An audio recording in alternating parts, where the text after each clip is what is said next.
दुनिया भर में कोरोना के मामले बढ़कर आंकड़ा 71,80,000 के पार हो गया है। कुल मौत का आंकड़ा 4 लाख से ज्यादा है।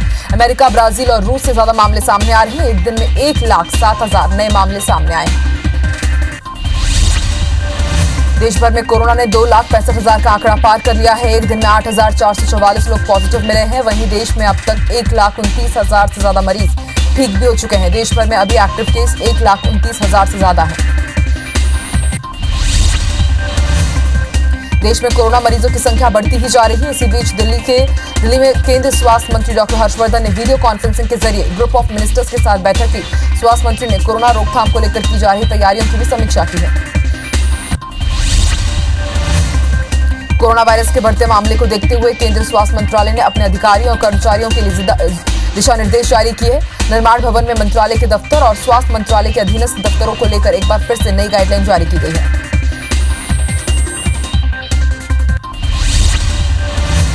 केंद्र सरकार की ओर से गुरुवार को सुप्रीम कोर्ट में कोरोना वायरस संकट को लेकर हलफनामा दायर किया गया है। केंद्र ने अपने हलफनामे में माना है कि देश में कोरोना वायरस संक्रमितों की संख्या लगातार बढ़ रही है। ऐसे में देश में बड़ी संख्या में मेकशिफ्ट अस्पतालों की स्थापना करनी होगी। महाराष्ट्र में कोरोना के आंकड़े 88,000 के पार हो गए हैं। प्रदेश में एक दिन में रिकॉर्ड 2,554 नए मरीज मिले हैं। यहां अब तक 3,169 लोगों की मौत भी हो चुकी है। महाराष्ट्र में एक्टिव मरीजों की संख्या बढ़कर 44,385 हो गई है, जबकि कोरोना से 40,000 से ज्यादा मरीज ठीक भी हो चुके हैं। तमिलनाडु में एक दिन में 1,562 मरीज मिले हैं। इससे मरीजों का आंकड़ा 33,000 के पार पहुंच गया है। कोरोना से अब तक 282 लोगों की मौत हो चुकी है। बता दें कि प्रदेश में एक दिन में 528 मरीज ठीक भी हुए हैं। देश में कोरोना के मामले में तमिलनाडु का दूसरा स्थान है। देश की राजधानी दिल्ली में कोरोना मरीजों की संख्या 29,000 के पार कर गई है। अब तक 874 लोगों की मौत हो चुकी है। दिल्ली में कोरोना से 11,000 से ज्यादा लोग ठीक भी हो चुके हैं। बता दें कि एक दिन में 1,000 से ज्यादा लोग पॉजिटिव मिले हैं। देश में गुजरात कोरोना के मामले में चौथे स्थान पर है। गुजरात में अब तक 20,574 कोरोना पॉजिटिव मिल चुके हैं। प्रदेश में अब तक 1,280 लोगों की मौत भी हो चुकी है। वहीं 13,000 से ज्यादा लोग कोरोना को हराकर घर भी जा चुके हैं। महाराष्ट्र का एपिसेंटर मुंबई देश में 50,000 मरीजों वाला एकमात्र शहर हो गया है। मुंबई में अब तक 1,700 लोगों की मौत हो चुकी है। शहर में बीते 16 दिनों में 20,000 नए केस मिले हैं। राहत की बात यह है कि मुंबई में रिकवरी रेट 44% के पास रही है। दिल्ली के सीएम अरविंद केजरीवाल का आज कोरोना टेस्ट हुआ है। अभी रिपोर्ट का इंतजार है। 2 दिन पहले सीएम केजरीवाल को हल्का बुखार और गले में खराश की शिकायत थी। उसके बाद केजरीवाल ने सारी मीटिंग कैंसिल कर दी थी और किसी से मुलाकात भी नहीं की। इस दौरान सीएम केजरीवाल ने अपने आप को आइसोलेट किया हुआ है। बीजेपी नेता ज्योतिरादित्य सिंधिया की तबीयत आज अचानक बिगड़ गई। इलाज के लिए सिंधिया को दिल्ली के प्राइवेट अस्पताल में भर्ती किया गया, जहां सिंधिया की कोरोना रिपोर्ट पॉजिटिव आई है। वहीं सिंधिया की मां भी कोरोना संक्रमित बताई जा रही है।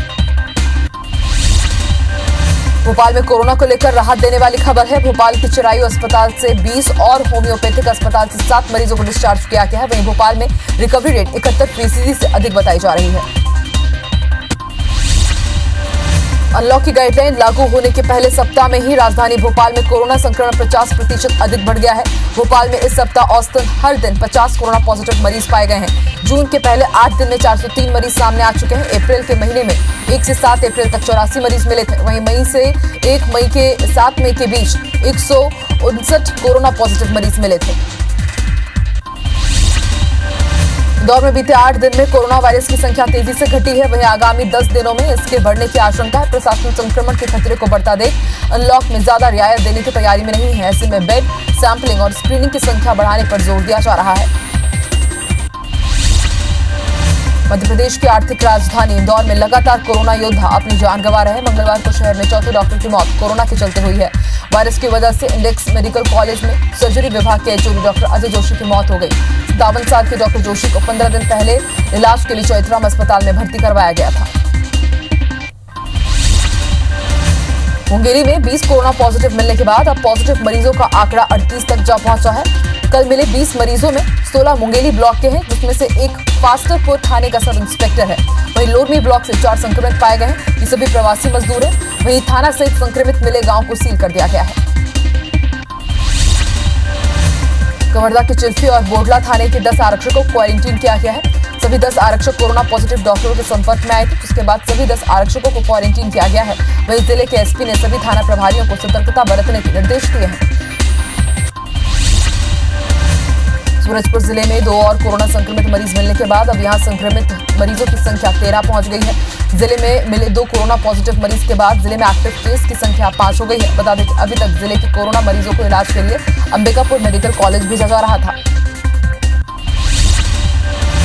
दिल्ली के सीएम अरविंद केजरीवाल के 7 दिनों के बॉर्डर सील के आदेश में आज ढील दी गई है। आज दिल्ली यूपी के बॉर्डर को इंटर स्टेट ट्रैफिक के लिए शुरू कर दिया गया है। गाजीपुर बॉर्डर पर पुलिस के जवान ट्रैफिक को नियंत्रित करते हुए नजर आए। गृह मंत्री अमित शाह ने बीजेपी की पश्चिम बंगाल में वर्चुअल रैली पर ममता सरकार को जमकर कोसा। अमित शाह ने कहा कि देश भर में आयुष्मान भारत योजना को स्वीकार लिया है। अंत में केजरीवाल जी ने भी आयुष्मान भारत योजना को स्वीकार कर लिया है, लेकिन आप क्यों नहीं स्वीकार कर रही हो, ये बंगाल की जनता आपसे पूछना चाहती है। जम्मू कश्मीर के पुंछ सेक्टर में आतंकियों ने एक बार फिर से सीज फायर का उल्लंघन किया है। पाकिस्तान सीमा में आतंकियों ने फायरिंग शुरू कर दी। वहीं हमारी सुरक्षा बल भी आतंकियों को मुंह तोड़ जवाब दे रहे हैं। अयोध्या में बुधवार को राम मंदिर निर्माण की आधारशिला रखी जाएगी। उसके पहले भगवान महादेव की आराधना की जाएगी। राम जन्मभूमि परिसर के कुबेर टीला में 10 जून से अनुष्ठान के साथ ही काम शुरू होगा। इसके बाद राम मंदिर के ढांचे पर काम शुरू हो जाएगा। 10 जून को महंत कमल नयन दास अन्य संतों के साथ पूजन विधि प्रारंभ करेंगे। कोरोना काल में अनलॉक पार्ट 1 के 8 दिनों बाद बहुत सी सेवाओं की शुरुआत हो चुकी है। प्रयागराज में मंदिर खुलने के बाद गंगा नदी के छोटे बोटमैन ने बोट चलाने की अनुमति मांगी है। नदी में छोटे मोटे काम के लिए नाविक बंद हालात में परेशानियों से घिरते नजर आ रहे हैं। आज छत्तीसगढ़ के लिए अहम दिन है। प्रदेश के पहले विश्व स्तरीय फ्रोजन फूड प्लांट का उद्घाटन आज हो गया है। गोयल ग्रुप ऑफ कंपनीज की तरफ से रायपुर के बोरझरा में इस फूड प्लांट की शुरुआत हो गई है। मुख्य अतिथि सीएम भूपेश बघेल ने इसकी ई-लॉन्चिंग की है। आपको बता दें कि इस नई यूनिट के जरिए 100% शाकाहारी, रेडी टू कुक और ईट फ्रोजन फूड प्रोडक्ट तैयार किए जाएंगे। निर्दलीय विधायक राणा विक्रम सिंह के निवास पर शोक संवेदना प्रकट करने आगरमालवा जिले के सुसनेर पहुंचे सीएम शिवराज सिंह चौहान का भाजपा कार्यकर्ताओं ने स्वागत किया। कॉलेज ग्राउंड स्थित हेलीपैड पर सीएम का भव्य स्वागत किया गया। मध्य प्रदेश के पूर्व सीएम कमलनाथ और सांसद नकुलनाथ आज से 4 दिन के लिए छिंदवाड़ा पहुंचे हैं। 4 दिनों के प्रवास में दोनों नेता जिले में कोरोना रोकथाम के लिए जो तैयारियां की गई हैं उसकी समीक्षा करेंगे। साथ ही राज्य सरकार की योजनाओं के संबंध में जनता की राय जानेंगे। छत्तीसगढ़ के सीएम भूपेश बघेल ने केंद्रीय वित्त मंत्री निर्मला सीतारमण को पत्र लिखा है। पत्र में केंद्रीय वित्त मंत्री से जीएसडीपी के 2% अतिरिक्त उधार की सीमा में राहत देने की मांग की गई है। साथ ही अतिरिक्त उधार की सीमा को मुक्त करने का आग्रह किया है। सीएम ने पत्र के माध्यम से कहा कि आर्थिक पैकेज से जनता की जरूरतें पूरी नहीं हो रही हैं। ग्वालियर के सिरोली थाना के बाहर पूर्व विधायक मुन्नालाल गोयल पर हमला हुआ है। हमले में पूर्व विधायक गोयल के चेहरे और पैर में चोट आई है। पूर्व विधायक निजी अस्पताल में इलाज चल रहा है। वहीं गोयल समर्थकों ने बसपा और कांग्रेस पर पथराव करने का आरोप भी लगाया है। रेप के आरोपों में घिरे जांजगीर के पूर्व कलेक्टर जनक पाठक की तलाश तेजी से की जा रही है। पुलिस ने पूर्व कलेक्टर के रायपुर स्थित घर में दबिश दी। वहीं पीड़िता ने अब जांजगीर एएसपी पर भी संगीन आरोप लगाए हैं। मध्य प्रदेश के गृह मंत्री नरोत्तम मिश्रा ने बेरोजगारी भत्ता और किसान कर्ज माफी को लेकर कांग्रेस को चैलेंज दिया है। उन्होंने कहा कि कांग्रेस शासनकाल में यदि एक भी बेरोजगार को बेरोजगारी भत्ता दिया गया हो या एक भी किसान का 2 लाख तक का कर्ज माफ किया गया हो तो बीजेपी अपने बयानों को लेकर माफी मांगेगी। मध्य प्रदेश के श्रम विभाग ने दावा किया है कि अगले 1 सप्ताह के अंदर सभी प्रवासी मजदूरों को मनरेगा के तहत रोजगार दिया जाएगा। सबके रजिस्ट्रेशन सेतु पोर्टल पर किए जा रहे हैं। वहीं राज्य सरकार जून जुलाई में मजदूरों के लिए रोजगार मेला भी लगाएगी। ग्रेटर नोएडा पुलिस ने लॉकडाउन का उल्लंघन करने पर पूर्व एमएलए भगवान शर्मा और गुड्डू पंडित सहित उनके समर्थकों पर मुकदमा दर्ज किया है। पूर्व विधायक गुड्डू पंडित सोशल डिस्टेंसिंग का अनदेखी करते हुए बीच हाईवे में केक काटकर जन्मदिन मना रहे थे। वीडियो वायरल होने के बाद मामला दर्ज किया गया। धार के बदनावर में उपचुनाव होने हैं और इसको लेकर जिले में अब राजनीतिक घमासान और आरोप लगाने का दौर भी शुरू हो गया है। इसी कड़ी में धार कांग्रेस जिलाध्यक्ष बाल मुकुंद सिंह गौतम ने प्रेस कॉन्फ्रेंस में कमलनाथ सरकार द्वारा किए गए कार्यों का बखान किया। साथ ही बदनावर के पूर्व विधायक राजवर्धन सिंह दत्ती गांव पर भी गंभीर आरोप लगाए। मध्य प्रदेश में 12वीं बोर्ड की बची हुई परीक्षाएं आज से शुरू हो गई है। परीक्षा को लेकर शिक्षा विभाग और प्रशासन ने तैयारी पूरी कर ली है। परीक्षा से पहले सेंटरों को सैनिटाइज किया गया। वहीं 6 फीट की दूरी भी जरूरी रही और कोरोना के चलते स्वास्थ्य कर्मियों की भी तैनाती की गई है। दिल्ली में फंसे मुंगेली जिले के 13 मजदूरों को वापस लाने के लेकर दायर जनहित याचिका पर हाईकोर्ट बिलासपुर में सुनवाई हुई है। मामले में शासन ने जवाब देते हुए कहा कि 13 में से 5 मजदूर अपने घर वापस जा चुके हैं। इस पर याचिकाकर्ता के वकील ने दलील दी है कि जो मजदूर वापस आए हैं वो अपने संसाधन का इस्तेमाल कर लौटे हैं। नक्सलियों को कारतूस सप्लाई के मामले में सुकमा में पुलिस ने 4 सप्लायरों समेत 2 पुलिस जवानों को भी हिरासत में लिया है, जिनसे पूछताछ की जा रही है। हिरासत में लिए गए पुलिसकर्मियों में एक एएसआई और हेड कांस्टेबल शामिल है। सुकमा में सीआरपीएफ के एक बटालियन के समक्ष 7 नक्सलियों ने समर्पण किया है। नक्सलियों में कोंटा एरिया कमेटी इंचार्ज केसा का बॉडीगार्ड ने भी सरेंडर कर दिया है। सभी नक्सली बुरकापाल समेत कई बड़े हमलों में शामिल थे। वहीं सभी नक्सली कोंटा एरिया कमेटी के सदस्य बताए जा रहे हैं। भोपाल में मगरमच्छ से अपनी जान बचाते 2 युवकों का वीडियो सामने आया है। दरअसल कलियासोत डैम में नहाने गए 2 युवकों का मगरमच्छ से सामना हो गया। मगरमच्छ ने एक युवक पर हमला कर दिया, वहीं दूसरा युवक दोस्त की जान बचाने के लिए मगरमच्छ से भिड़ गया और मगरमच्छ के चंगुल से अपने दोस्त को बचा लाया। बलरामपुर जिले में IBC 24 की खबर का एक बार फिर से असर हुआ है। खबर दिखाए जाने के बाद बिजली विभाग हरकत में आया और तत्काल ब्लैक आउट से जूझ रहे गाँव को बिजली व्यवस्था दुरुस्त की गई। जिले के राजपुर जनपद क्षेत्र के भेड़ाघाट और रियाडांड के साथ ही कई ऐसे इलाके हैं जहां पिछले 9 दिन से बिजली नहीं थी और तूफान के कारण वहां के खंभे टूटकर गिर गए थे।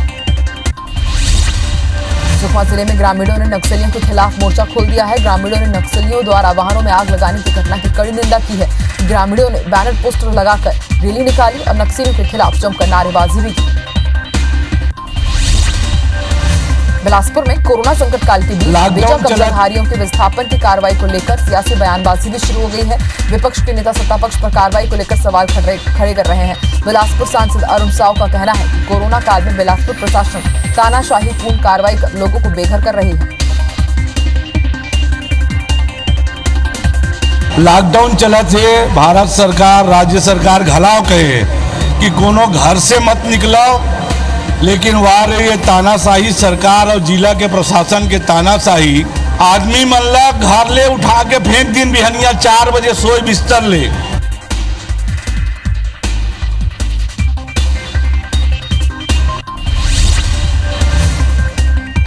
बेजा कब्जाधारियों के विस्थापन पर विपक्ष के हमलावर होने के बाद सत्ता पक्ष के विधायक शैलेश पांडे ने भी पलटवार किया है। उनका कहना है कि मुख्य सचिव के निर्देश पर जिला प्रशासन काम कर रहा है।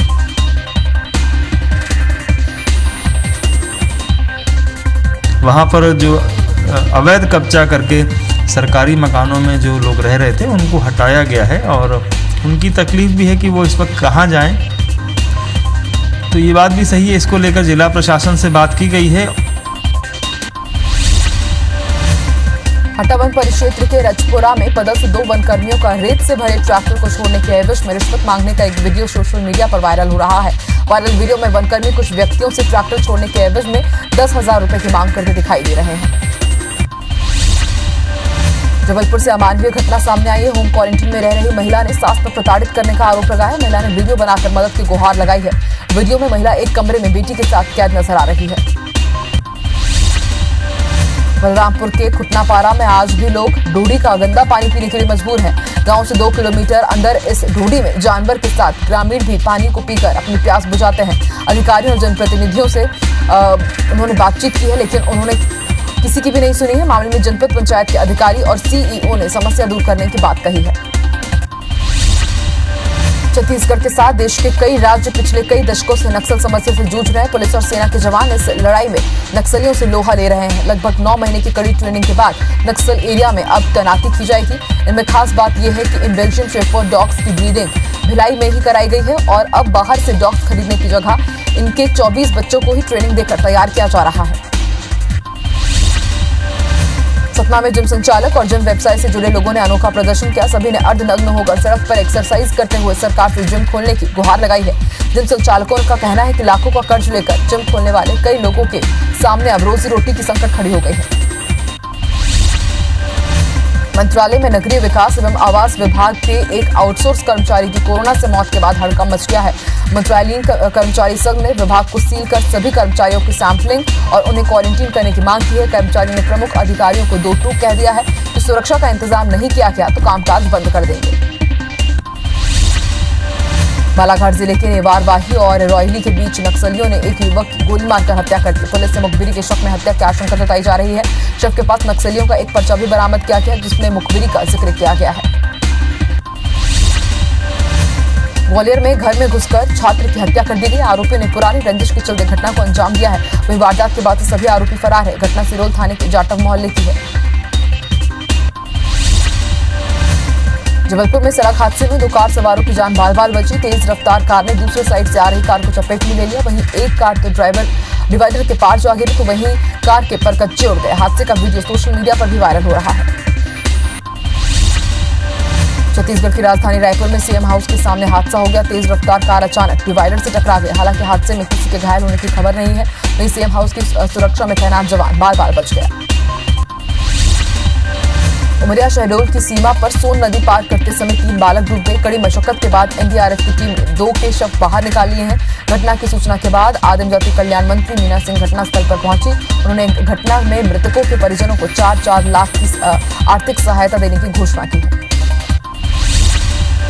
सूरजपुर के भटगांव थाना क्षेत्र के 12 दिन पहले एसईसीएल कर्मी के अंधे कत्ल की गुत्थी सुलझ गई है। पुलिस ने हत्या के आरोप में मृतक की पत्नी और साली को गिरफ्तार किया है। दोनों आरोपी ने हत्या के केस को हादसे का रंग देने की कोशिश की थी। फिलहाल भटगांव पुलिस ने दोनों आरोपियों को गिरफ्तार कर लिया है। जेल भेज दिया गया है। पाटन के अमलेश्वर थाना क्षेत्र में स्टील कारोबारी के घर 9 लाख रुपए की चोरी की घटना से हड़कंप मच गया है। Would island colony phase 2 Amleshwar निवासी कारोबारी चंदन गोपलानी के निवास में चोरों ने लॉकर में रखे 9,50,000 नकदी समेत कीमती सोने चांदी की जेवरात को पार कर दिया था। पुलिस ने आरोपियों के खिलाफ मामला दर्ज कर लिया है। भिलाई से चोरी की वारदात सामने आई है। बंद घर से चोरों ने लाखों की नकदी और जेवरात पार कर दिए। चोरों ने 9 लाख रुपए नकदी और 11 लाख की कीमत की जेवरात पार कर दिए।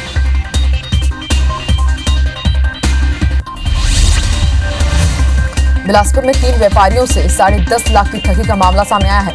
कृषि विज्ञान केंद्र व समूह में पार्टनर बनाने और नौकरी देने का झांसा दिया गया। दरअसल साल 2017 में कोतवाली थाना क्षेत्र निवासी गुरमीत सिंह, कृष्ण कुमार बघेल और नंद कुमार साहू, इन तीनों से तरुणी सारथी ने करीब 10,68,000 रुपए ऐंठ लिए। कोतवाली पुलिस ने शिकायत पर अपराध दर्ज कर लिया है।